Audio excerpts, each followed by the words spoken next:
les pouvoirs malpropres, tortionnaires et la loi du silence de l'Union africaine publiée le 2 avril 2023 par Miadjo. Le courage consiste à choisir le moindre mal si affreux qu'il soit encore. Dans la Chartreuse de Parme, Stendhal nous apprend qu'il y a des choix difficiles absolument nécessaires que les hommes opèrent dans les méandres de l'histoire pour une possible transcendance sur des supplices qui les écrasent, les guillotines dans le noir silence d'indifférence des autres. Les hommes ne sont pas des choses. La psychologie de l'homme, son mental ne peut résister indéfiniment aux souffrances, aux privations. Le trop-plein de cumul d'humiliation, d'esclavage, de dépossession de liberté finit par se frayer une voie d'expression. Parce que le chagrin a le pouvoir ingénieux de s'ôter n'importe quelle censure pour une oxygénation sanitaire des hommes et des peuples, ce que Stendhal appelle le moindre mal, c'est le pis-aller, un mal nécessaire qui ouvre une issue de secours, un nouvel horizon au nom de la légitime défense. Le réflexe humain de survie s'explique par notre instinct le plus fort, l'instinct de conservation. Quand les potentats martyrisent sous les troïques leur propre peuple, quand ils changent les constitutions de leur pays et organisent des fraudes électorales avec au menu la répression fauve, des assassinats, des crimes de masse, le syndicat du crime auquel ils appartiennent se tait, méprise les réclamations des masses populaires. Les peuples d'Afrique sont-ils devenus fous pour donner un aval aux crimes récurrents des chefs qui ont la faiblesse de ne croire qu'à la force? Quelle valeur l'Union africaine a-t-elle en matière de protection des peuples et de quelle exemplarité d'action peut-elle se flatter l'orgueil d'assistance aux peuples en détresse? Les pouvoirs malpropres, tortionnaires et la loi du silence de l'Union africaine. L'Union africaine allume une noire révolte contre la légitimité, la puissance populaire, le devoir citoyen contre l'imposture. À Addis Abeba, la semaine dernière, les grands enjeux économiques, sociaux, sécuritaires, politiques du continent n'ont pas connu des engagements groupés en urgence des chefs d'État, qui se préoccupent davantage de leur survie au pouvoir que des actes salutaires pour répondre aux réclamations populaires des Africains comme l'eau potable, la nourriture décente, les soins de santé de qualité, le droit à la justice, à la sécurité pour tous, le droit à l'expression libre, à l'opinion, à la vérité des urnes. Quand un régime d'Afrique s'exhibe dans la répression sauvage, dans les crimes de masse, dans des tueries, dans des transgressions constitutionnelles, dans la délinquance administrative qui met en danger les peuples, que faut-il attendre de l'action citoyenne? C'est l'aval de l'Union africaine,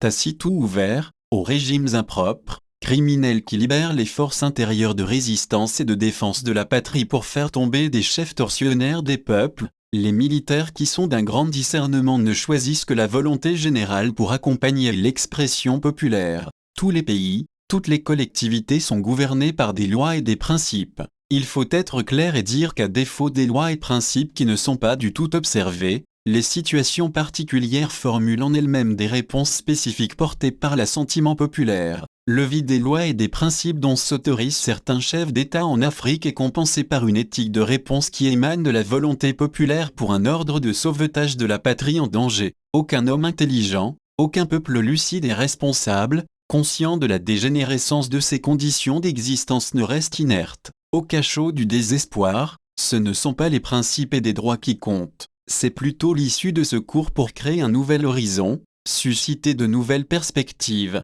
C'est la principale force de créativité au chaudron de la résistance. Les sanctions, quelles qu'elles soient, n'ébranlent jamais les peuples, solidaires dans la légitime défense. Il y a des pays d'Afrique qui sortent de leur propre gré de l'Union africaine, de ses instances juridiques, sécuritaires pendant des années pour incompatibilité politique comme par exemple le Maroc, la Côte d'Ivoire. Ils ne périssent pas de l'ostracisme qu'ils se sont imposés. Le monde est grand ouvert. Partout, il est aisé de se faire des amis, de partager des intérêts communs, de recréer un ordre des échanges, de découvrir d'autres solidarités. En quoi le Tchad de Mahamat Déby mérite-t-il une place bénie dans l'Union africaine à ses assises par opposition à Assimi Goïta, Ibrahim Traoré, Mamadou Doumbouya? La sottise est au front du taureau qui s'illusionne, tête baissée, que dans sa rage, il peut tout renverser, changer quelque chose au cours de l'histoire. Les spécialistes des coups d'État électoraux, constitutionnels,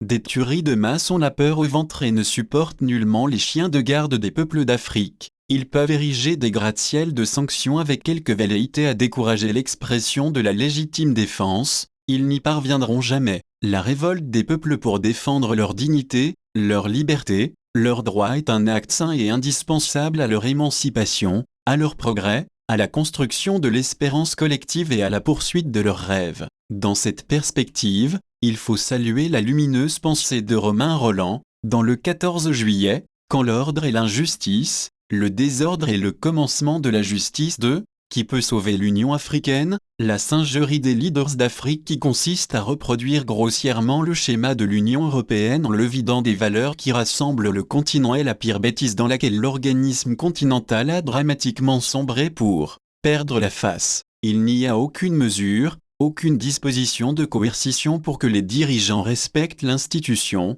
ses principes, les valeurs de ses objectifs. Les organes qui émanent de l'institution tels que la Cour africaine de défense des droits de l'homme et des peuples, la Charte africaine des droits de l'homme, les sommets inutilement ronflants et mortellement onéreux pour le contribuable africain ne préservent jamais les intérêts des populations du continent, mais les moyens de survie des princes sans rayonnement et invisibles sur les questions essentielles comme le respect de la personne humaine, des citoyens, de leurs choix, de leurs réclamations et des ressources nationales. Les arrêts et les jugements de la Cour africaine des droits de l'homme et des peuples ne reçoivent que le mépris des dirigeants du continent au point qu'on se demande encore ce qui tient les peuples du continent pour prêter quelque confiance à l'Union africaine. L'artifice que représente cet outil de visibilité de chef d'État met en péril la sécurité de nos populations et les fondements de la formation de cet organe continental. La délinquance politique qui consiste à tripatouiller la constitution de nos pays, à se perpétuer au pouvoir à coups de crimes de masse.